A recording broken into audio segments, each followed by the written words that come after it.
One of the key elements of many process plants is a distillation system. It's important for operators to understand how distillation systems work because it's part of their job to make sure the systems run properly. The purpose of any distillation system is to separate a liquid mixture into two or more components. The separation takes place in a distillation column or tower. The liquid mixture is called feed or charge, and the components into which it's separated are called cuts or fractions. Let's take a look at a simplified representation of a distillation system. In this example, the feed is stored in a tank. During operation, a pump is used to move the feed from the tank to a preheater. In the preheater, the mixture is heated under pressure to just below its boiling point. The pressure in the tower is lower than the pressure in the preheater. So when the feed enters the tower, it starts to boil. The vapors from the boiling liquid, which primarily contain the lighter components in the feed, rise in the tower. The remaining liquid, which consists primarily of the heavier components in the feed, moves down the tower and collects at the bottom. Some of this liquid is drawn off as the bottom's product, and some of it's routed to a device called a reboiler, which is connected to the bottom of the tower. The reboiler is usually a heat exchanger that's designed to vaporize the lighter components that remain in the liquid from the bottom of the tower. Vapors from the reboiler, or in some cases a mixture of vapors and liquid, re-enter the tower. The vapors then rise up in the tower. These vapors and the heat they contain are often referred to as boil-up.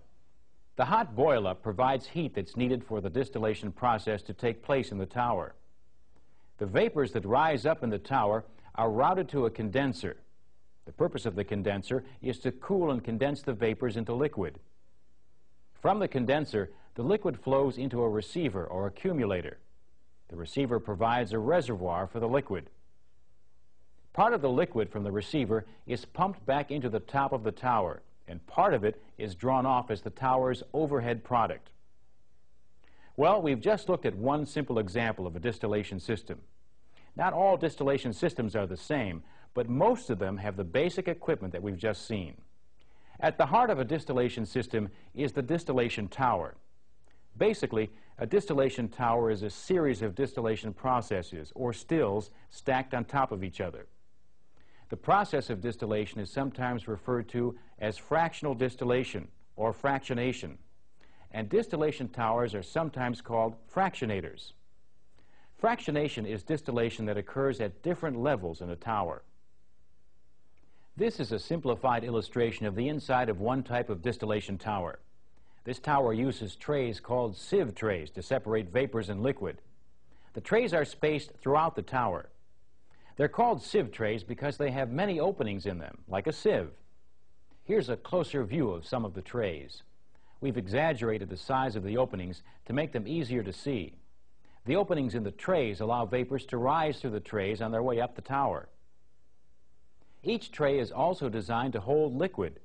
Dams or weirs on each tray allow liquid to build up on the tray. Liquid that overflows the weirs flows into downcomers. The downcomers channel the liquid from tray to tray down the tower. When the upward moving vapors and the downward flowing liquid come in contact on each tray, the vapors transfer some of their heat to the liquid. Two things happen. The heavier components of the vapors become cooler and condense into liquid, and the lighter components of the liquid boil. The vapors then rise toward the next tray. As this process continues, the rising vapors contain a higher concentration of lighter components and a lower concentration of heavier components. So this is how the distillation process is repeated on each tray as the vapors rise through the tower. Now, not every distillation tower is designed in the exact same way. However, every tower can be divided into three basic sections. The middle section is where the feed enters the tower and part of the feed vaporizes. This vaporization is commonly known as flashing. So this section of the tower is often called the flash zone. The section above the flash zone is called the rectification section. In this part of the tower, the concentration of lighter components increases. The section of the tower below the flash zone is called the stripping section. In this section, the lighter components are vaporized or stripped from the heavier liquid. If a distillation tower worked perfectly, it would produce pure products. Unfortunately, that's not the case. The lighter products usually contain some heavier fractions, and the heavier products usually contain some lighter fractions. This is sometimes referred to as overlap. Distillation systems use several methods to help maximize the purity of the products. One of these methods is called refluxing. The vapors coming off the top of the tower are condensed in a condenser and then collected in a receiver. Part of the liquid from the receiver is sent to storage or to other units in the plant as the tower's overhead product. The rest of the liquid is pumped back into the top of the tower. The liquid that's reintroduced into the tower is called external reflux. Because it consists of liquid that was cooled in the condenser, the external reflux is cooler than the liquid in the top of the tower. As the external reflux cools the top of the tower, vapors made of heavier fractions condense. The liquid made of heavier fractions flows down the tower and is referred to as internal reflux. Meanwhile, the top of the tower is still hot enough to keep the lighter fractions in vapor form. The vapors are drawn off the top of the tower and into the condenser. Refluxing increases the purity of the overhead product because condensing the vapors made of heavier fractions keeps them out of the stream of vapors that leaves the top of the tower. Another method used to maximize product purity is called reboiling. The bottom's liquid that's drawn off from the tower is sent to a heater called a reboiler. The rest of the bottom's liquid is sent to storage or to other units in the plant as the tower's bottom's product. The reboiler heats the liquid it receives so that a mixture of vapors and liquid is formed. Depending on the system, either vapors or the mixture of vapors and liquid is then reintroduced into the tower. The hot vapors cause any lighter fractions in the liquid at the bottom to vaporize and move up the tower.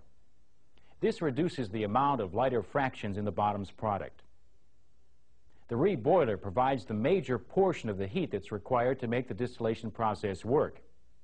In the type of system we've been discussing, the heat supplied by preheating the feed is not sufficient for proper distillation. The reboiler is needed to provide enough additional heat to vaporize the lighter fractions in the tower so that the products meet specifications. Although all distillation towers serve the same basic function, they don't all have the same internal components. One type of tower uses trays called sieve trays to separate vapors and liquid. That type of tower is covered in the tower operation part of this program. In this part, we'll look inside two other types of distillation towers and see how their internal components differ. Let's start with a tower that uses trays with bubble caps. The holes in each tray are covered with caps called bubble caps. The slots in these bubble caps disperse the rising vapors through the liquid on the tray. Each bubble cap has many slots, and each tray has many bubble caps to spread out the vapors. This ensures maximum contact between vapors and liquid so that maximum heat transfer can take place.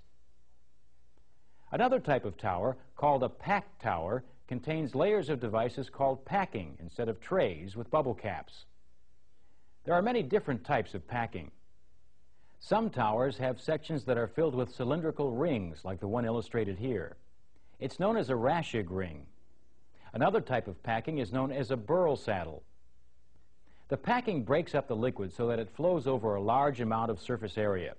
This exposes more of the liquid to the vapors and increases heat transfer from the vapors to the liquid. Packing can be made from many different materials, including porcelain, copper, aluminum, and iron. The main requirement is that the material must be compatible with the liquid in the tower and the conditions under which the tower is operated. This is a section of another type of packing from a distillation tower. It's called a packing grid. Each layer in the grid has spaces for vapors to rise through the packing on their way up the tower. Liquid flows over these surfaces, which channel the liquid as it flows down the tower. The packing grid provides a great deal of surface area where contact between the vapors and the liquid can take place, so heat transfer is maximized.